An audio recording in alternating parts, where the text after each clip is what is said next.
Hello everyone, Shinto Bean here, discussing some more Warhammer combat cards. In this one we'll be doing another faction focus video, this time talking about the Tyranids, looking at each of the warlords, and I'll be showing you a sample deck that you can use with each one. Again, this is just based on the cards in my collection and my own experience, but feel free to discuss what you see, and let me know any feedback. So let's start off with the Jackal Alphys. This is a ranged specialist for the Tyranids.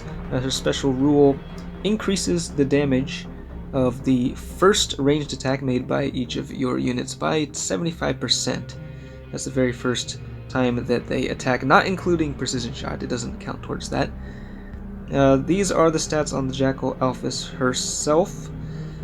She does have a few ranged upgrades at the beginning, so once you get her up a few levels, she powers up pretty quickly, and her trait Deadshot is extremely good. Now, if you can focus the enemy warlord with it, you can focus all your firepower into it and basically one-shot the enemy warlord in a single turn. But with the Jackal Alphys, it's pretty straightforward. You just want to put a bunch of ranged units in there, and that is what I've done. So we'll just go through and look at these guys. I recently got the Exocrine to level 10, so this thing is now an absolute beast. Huge amounts of damage, very tanky with the shields, just an all-around very powerful unit. It is quite expensive though. Next up we got the Biovore. This thing has Barrage, and it is quite good. For 15 points it does quite a bit of damage. It also has a small melee attack for counterattacking against melee decks. And we'll keep going here, the Gargoyle. Now this thing is endless, so it has a little bit of synergy with the Jackal Alphys. When it dies for the first time, it will respawn, and the second Gargoyle that spawns will also get the damage buff from the Jackal Alphys, so that's pretty nice. For 5 points, this thing does quite a bit of damage at this level, 40 damage, not bad at all. The Heavy Weapons team is another great card. This thing just does a whole lot of damage. It has so many ranged upgrades towards the beginning, and it recently actually got its damage buffed by an additional 10. So if you combine Big Game Hunter damage with the Jackal Alphys' special rule, and you target something that costs 40 or more points, this thing can deal crazy amounts of damage on its first shot. Over here is the Ridge Runner. This thing has Scout, which will increase your next ranged attack, so definitely a solid card to use. It has high initiative, pretty good damage, pretty tanky as well. Now this Hive Crone I've put in here because it was just the best option for me, but it's an awkward card. It's very expensive, and it's a ranged unit, but it has high melee attack and very low health. It's just a glass cannon. It doesn't survive for very long, but it does do a lot of damage when it comes out. There just aren't really a lot of other really great options for ranged units at that point cost, unfortunately, for the Tyranids. This thing, the hybrid, was for a long time a very weak card, but fairly recently they actually buffed its ranged attack by quite a bit, so now combined with the Jackal Alphys, this thing can deal a whole lot of damage, especially against a big game on its very first shot. And for 6 points, yeah, it's not bad. And then with the leftover points, I really haven't used this, but I just threw it in there because I had the points left over. It's got outflank and just a little bit of a ranged attack as well. So that's it, just a whole lot of ranged damage for the Jackal Alphys. Definitely a fun warlord to use. Moving on, we'll look at the Turvagon. Now this is possibly the strongest Tyranid warlord in the whole roster. Its special rule is just so good. The ability to spawn infinite Termagants. The only issue that can come up is sometimes the Termagant doesn't show up in your hand. If you have a deck with like 8 bodyguards in it, you just don't know when that Termagant will show up. But whenever it does, you want to put it down so you can get the extra damage from the precision shot in, and just, you know, get that free body out there. The Turvagon itself is pretty expensive, but it has a whole lot of health, it has all 3 attack types, and Psionic Blast. If you go with just a ranged build, then you can slowly charge up that Psychic attack, and when the Turvagon deploys, you can blast him with the Psychic. So that's what I've done here. Again, I just included mostly ranged units, and it's pretty similar to what I had with the Jackal Alphys. Once again, the Exocrine and the Biovore, as well as the Heavy Weapons team, You got the Ridge Runner and the Gargoyle. I've swapped out a few of the bodyguards here. We've got the Sanctus for poison. This one, I don't know if players like actually use this card. I used to use it a lot more, but more recently it's kind of been overshadowed by other cards. It just doesn't have a whole lot of health, but the poison can come in handy against some tougher targets like things with fear or shields. We've got the Clamavus for a little bit of extra damage output with the Inspiring Presence, and then the Biophagus is really nice with the Medicae. You can combo it, you can throw it down, you know, with the Exocrine to heal it up. So it's just a little bit of extra support there. But yeah, you want to use those Termagants and just keep dropping them out, and you can just hold off enemies indefinitely. So that makes the Turvagon a really powerful option. Next up, let's look at the melee warlord for Tyranids, Gosar, and he should be a better option now, I think, mainly thanks to the new Carnifex with Berserk. I think this is definitely a card that you'll want to be running. It no longer has Death Blow, but as a Berserker, it can counterattack and deal a lot of damage against ranged decks, so that will really be helpful. I think that's one thing that these melee decks can struggle against. So we got the Carnifex there. Everything else is pretty much just melee. We've got the Haruspex with Regeneration. This one's kind of nice because at 39 points, it's just under the threshold, so it won't be taking any extra damage from big game hunters, but it does a whole lot of damage and can continually regenerate health to keep the Carnifex and Haruspex alive longer. We got the healing from the Biophagus, as well as the Tyrant Guard. For a long time this was a very poor card. It had very bad stats, but they finally buffed it, they reduced its cost. It's a lot more tanky and does some decent damage. So definitely a nice card to include in this deck. I've got the Aberrant in here. I've had this card for a long time, so it's at a pretty high level. Just a solid Berserker for 21 points. And then we've got the Mucilid Spore. This thing got buffed this season, so it's dealing a little bit more damage. Of course, it does combo with Gosar, as it does gain more of the melee attack. And then this guy, I really like this Acolyte Hybrid. With Big Game Hunter, this guy just hits like a truck and can really do a whole lot of damage when he first deploys.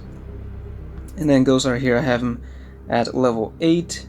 He does still have pretty low health, so once he's on the field he can't really survive for too long. He does have a solid psychic attack in addition to his melee attack at this level, and he's got Inspiring Presence, so pretty fun warlord. Not the strongest, but I do enjoy using him quite a bit, but definitely looking forward to trying out that new Carnifex with him. Alright, moving on to the Swarmlord. Now the Swarmlord is possibly my least favorite of the Tyranid warlords. Very cool model, but just kind of not an amazing special rule. Just debuffs the enemy's last attack type by 15% each turn. It's not hugely useful.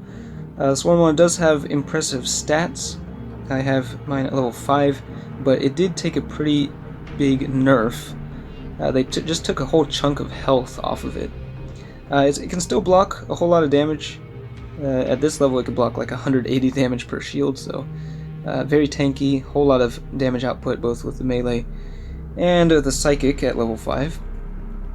For the Swarmlord, I just go with Psychers just because I want an excuse to use these Psychers. Unfortunately, Tyranid Psychers are not really in an amazing position. They do have pretty high damage output, but they're just not tanky enough. They can't really take the damage. So yeah, we've got the Maleceptor. This is the tankiest one. It's quite expensive.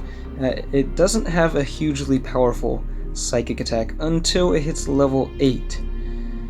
Before then it's just it's okay. Psionic Blast of course is a powerful trait, but the melee attack on this again is kind of wasted usually. Got the Neurthrope. This thing did get buffed in this season, so it's a pretty solid card. Decent amount of health and high damage. We've got a few things with Psychic Link actually. Yeah, there's, in addition to the Neurthrope, the Zonethrope, also has pretty good damage. And this Magus here, he only has one attack type Psychic, but he can also deal quite a bit of damage for 15 points. And then we got one more. This is the Magus with Poison. So she can be alright, I guess. Again, tougher targets with shields and fear can be a good target for poison. But that's pretty much it for the Psychers. I mean, the Swarmlord is quite a few points, so you can only include so many points worth of bodyguards. We've got the Biophagus here who can debuff ranged as well as heal. And then you can deploy this guy alongside the Swarmlord at the end for a charged up melee attack. But I've tried this build and it just hasn't really worked very well. Once you hit a certain point in ranked, it just couldn't compete with the other stuff out there. So one other thing, they do have another card, the Screamer Killer, which seems kind of similar to the Maleceptor. It's got both psychic and melee attack. It's a big monster and it has Psionic Blast. The funny thing is, it doesn't actually have the psychic or the Psyker keyword, which means I don't think it combos with anything with Psychic Link. So kind of a weird card there. But yeah, that's the state of the game for the Tyranid Psychers at the moment, seems. And finally we have the Flying Hive Tyrant, the Flyrant. That deals 15 damage at the end of each turn to a random enemy. And this one also got a slight nerf to its stats a couple seasons back. It does have all 3 attack types. It's pretty powerful once it hits the field, and it has fear, so pretty tanky as well. But again, it is quite expensive, so you can't include as many points worth of bodyguards. So for this one, I haven't honestly used the Flyrant very much, so if you have a build that has worked well, I would like to hear it. I just included the Carnifex once again, figured this thing would be pretty good in most situations. Got the healing to support it, and I mean, the Flyrant sort of works off of attrition. That's sort of the playstyle, just slowly deals damage to enemies, so I included a few cards with poison just to sort of go with that theme. We've got the Sanctus, we've got the Venom Thrope, and we have a few melee units as well. Once again, got the Tyrant Guard for defense, the hybrid here with Big Game Hunter, the Jackal Leader with Scout. This thing used to be a lot weaker, but they buffed its damage a little bit, so it's just a little better now. And then the Mucilid Spore. So this is, I don't think it's a great build, but one nice thing about the Flyrant though, it is very strong for lower level players or newer players. So yeah, if you are just starting out, I think the Hive Tyrant is a pretty good option, but for higher ranking players, I haven't really seen it too much in ranked and haven't used it much myself. So that is it for the Tyranids. I know there are a lot of bodyguards I didn't really talk about. I didn't really use much of these endless cards here. A lot of these, fodder units, and there are also a bunch of mid-range monsters that sort of skipped over.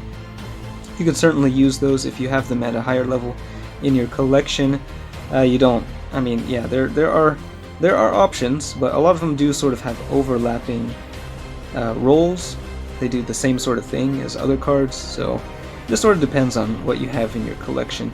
I think some people do use this one because of the it has a melee debuff, so you can combo with Psychers, so it can just sort of regenerate away.